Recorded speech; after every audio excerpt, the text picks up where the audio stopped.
Press play. He's the voice of the intersection of marketing, tech, and popular culture. Thinking is his commodity. DJ, data punk, stylish sock collector, and author of the book Disruptive Marketing. Jeffrey Cologne is your host of Disruptive FM, the marketing podcast for eccentric minds.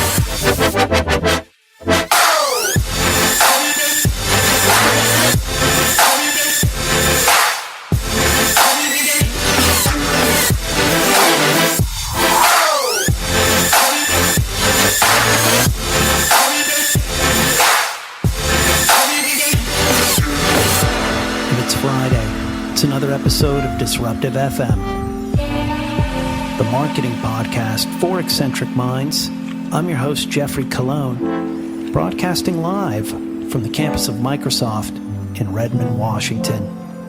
On this week's episode 48, we're going to talk a little bit about experiential marketing, why it matters, why you should build a skill set there as we move into the near and long-term future. Diversity and inclusion, urbanization, and social awareness trends. Why those should matter to you as a marketer. And also the Disruptive Marketing mixtape. You got to check it out. Yes, music is the common language. Always has been the original social media. And I was inspired to make a mixtape. So we'll talk about that and more on episode 48 of Disruptive Marketing. Make sure you follow us on Twitter at DisruptiveFM. You can also check us out online, disruptivefm.net, or follow me on Twitter at DJGEOFFE. Also follow me on LinkedIn. That's Jeffrey with a G, the British phonetic spelling, and last name Cologne, C-O-L-O-N, the Spanish surname. So before I talk a little bit about the topics we're going to discuss in this episode, I wanted to give a shout out or some kudos to an old mentor of mine, David Brooks, who is the Senior Vice President at Ogilvy and Mather. If we think about all of the narratives that people have when they are successful in the world or when they make it to a specific place in the world, it's always this individualistic rhetoric that I just don't believe in. So I wanted to give a shout out to David in particular because we are close to episode 50 of this podcast. And I will not give you a narrative that, oh yes, I was going to get into podcasting, so I went out and purchased all this equipment and just started to do it. Actually, a lot of it is because of David. He gave me a $50 gift card to Amazon in 2012. I think as just a thank you for doing some pretty interesting work on some project. May have even been for my birthday, I don't remember. And I used that $50 gift card to buy the microphone that I'm using right now to speak to you with and record this podcast. And I called that podcast in its early days Disruptive Innovation FM. And I didn't always use this microphone. I think I sometimes used like my iPhone headphones microphone, and I just remember the first couple episodes, maybe the first 10 or 15 episodes sounding really awful. But isn't that how all good startups begin? If you're not doing something where it looks and sounds awful, you're probably already late to the game. So excited that soon we'll be recording the 50th episode of the show, and we'll have some more details on that a little bit later.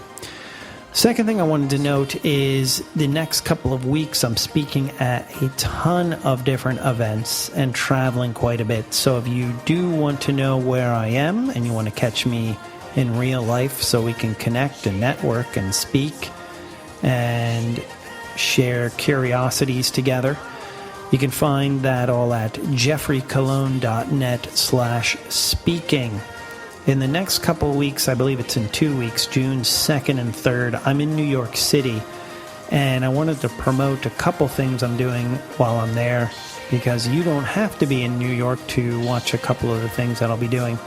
June 2nd, 9:30 Eastern Time, cheddar.com. Yes, like the cheese. Cheddar.com or facebook.com/cheddartv. You can watch me live on the Business Show with an Edge for Millennials. This is John Steinberg's new project. John is, or was, the CEO of BuzzFeed when it only had like 12 people back in the day. Been a big fan of John's for many, many years.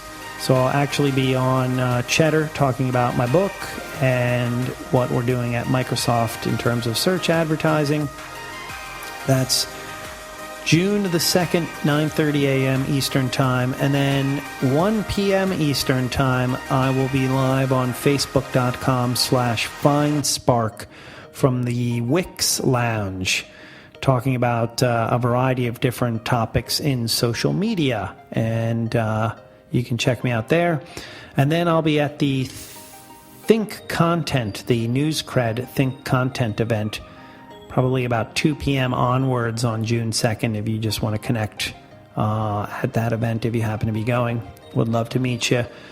Then June 3rd, I'm speaking at the Social Media Strategy Summit, which is at the Wyndham New Yorker, talking about the digital nomad strategy, which is something you can check out on my SlideShare account. That's slideshare.net/Jeffrey Colon.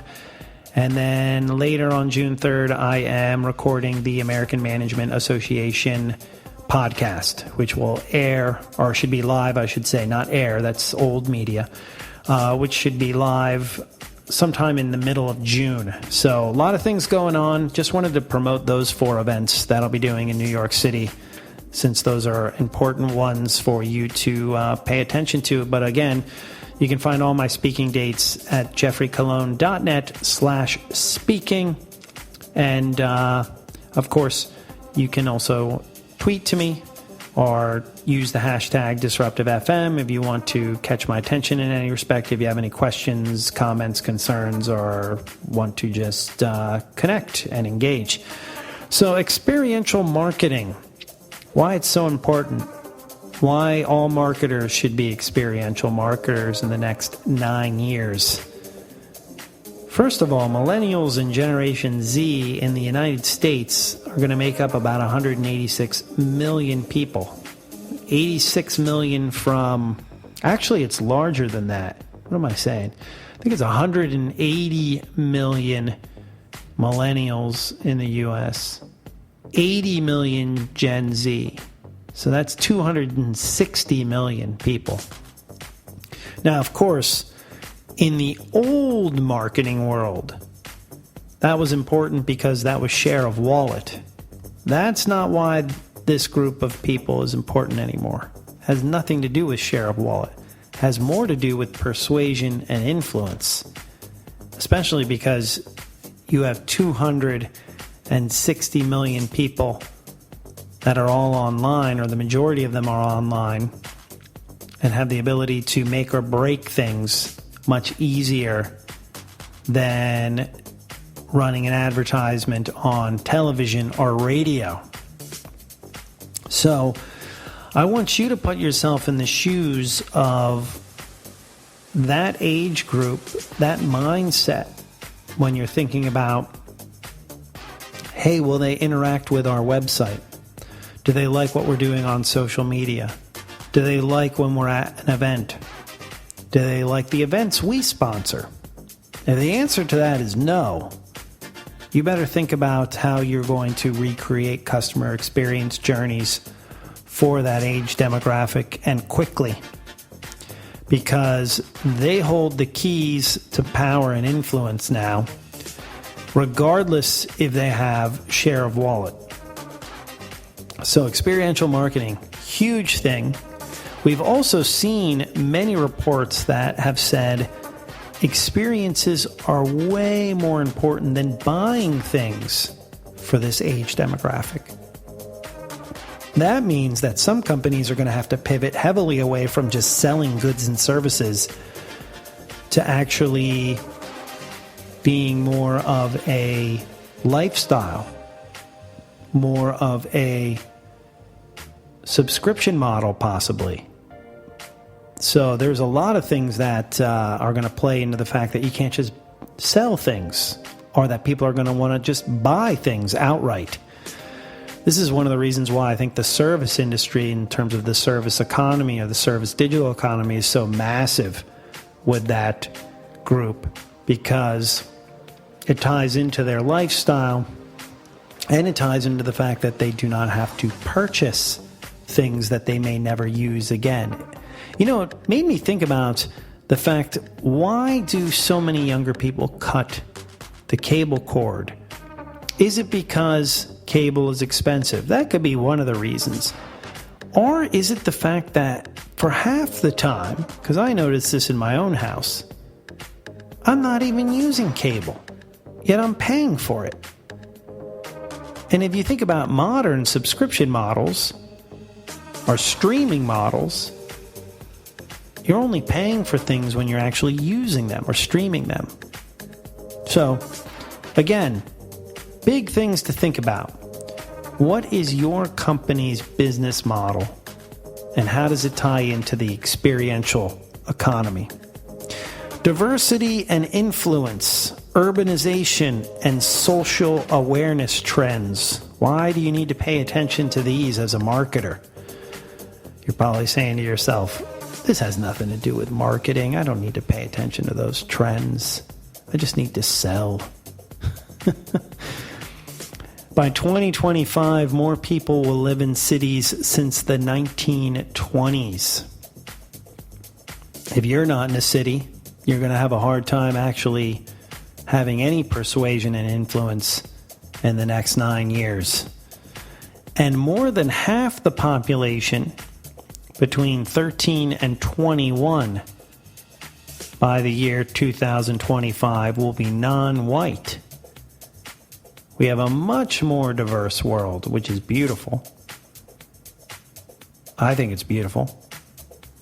So with that diverse world, we have to think about the fact that not everyone is going to speak the same language or have the same customs or be into a lot of the same things that maybe we think they might be into.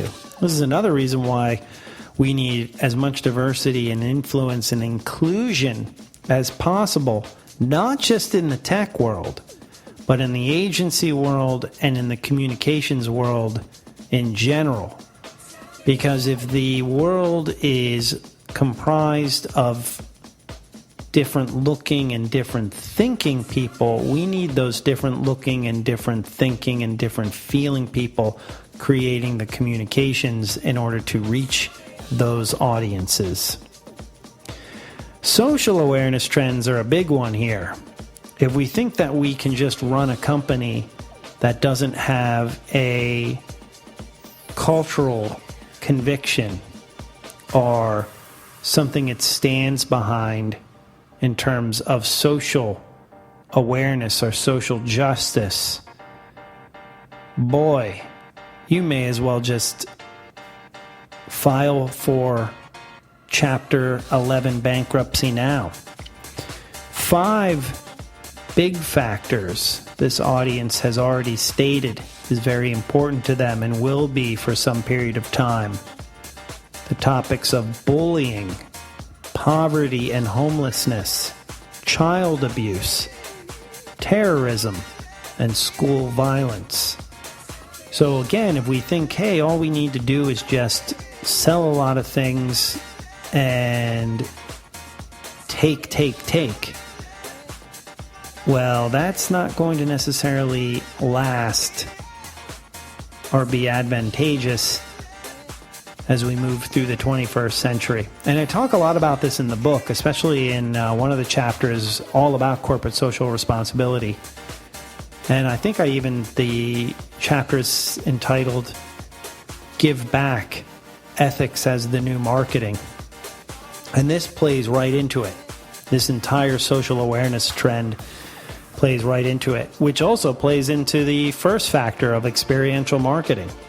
How does social justice or social awareness tie back into some of the experiences that people can actually feel your company creating for them that go beyond just, hey, I really like that brand because they provide a good time, or they provide a good service, or they provide a good product. They also need ethics.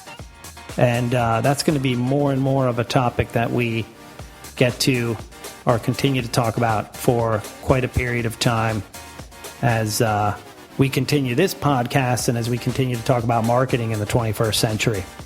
Speaking about marketing and disruptive marketing for that matter, check out the mixtape that I made for the book. And I was inspired to do this because honestly, the last thing that you want is another blog post with someone writing about concepts. Why not listen to some music, and then I will explain to you in episode 50 of this podcast how some of those songs align themselves with modern marketing. So you can check out the that podcast. I will actually put the playlist in the information section of this particular episode. Tracks from Gangstar, Big Data, The Notorious B.I.G., Madeon, Kardashian, Monitor 66, Digital Underground, Vanessa White, Porter Robinson, Q-Tip and Nora Jones, Zoll, Kendrick Lamar, Chocolate, Rosen Murphy, Gordon Banks, Jennifer Page, Bernard Wright, and Kool and the Gang. And actually, let's make this fun.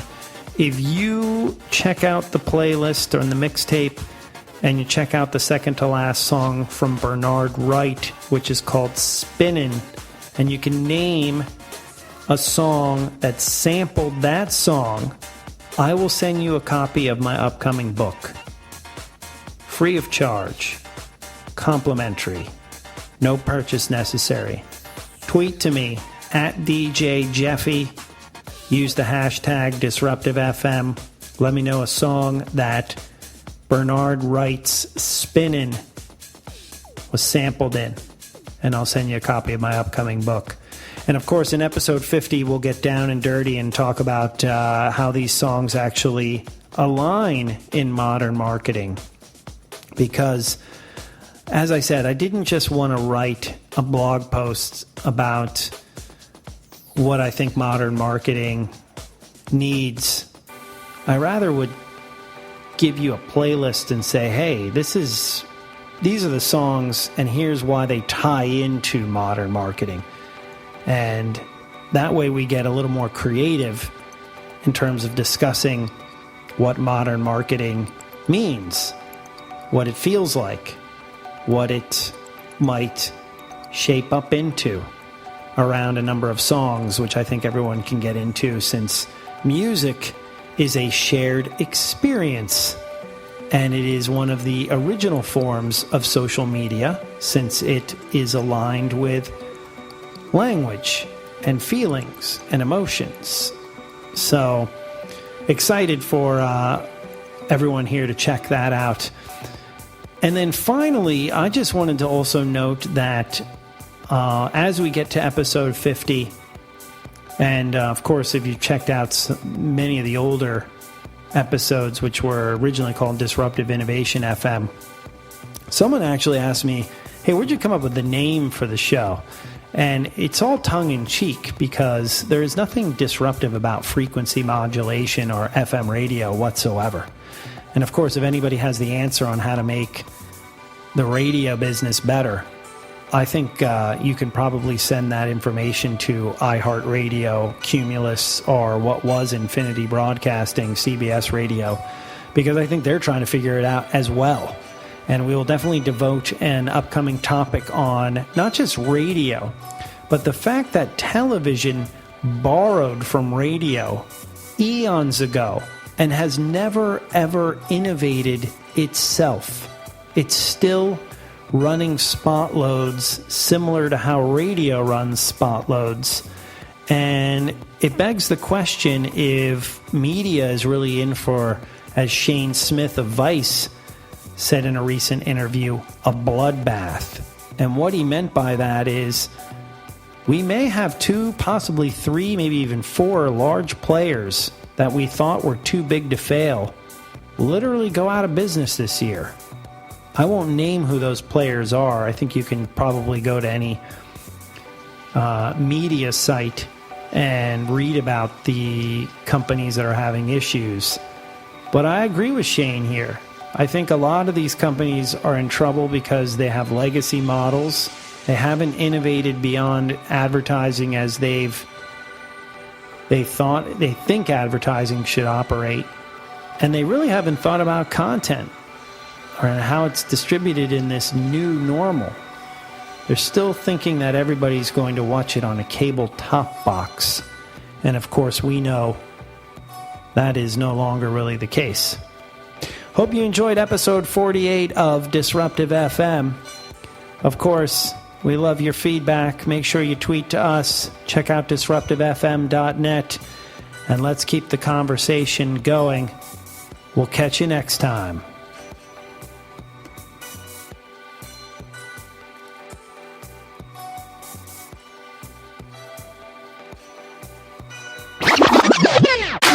You've been listening to an episode of Disruptive FM, the marketing podcast for eccentric minds. Remember to subscribe to the show on iTunes. Purchase a copy of Jeffrey's latest book, Disruptive Marketing, on Kindle, hardcover and audio. Signing off from the city of Seattle. Press pause.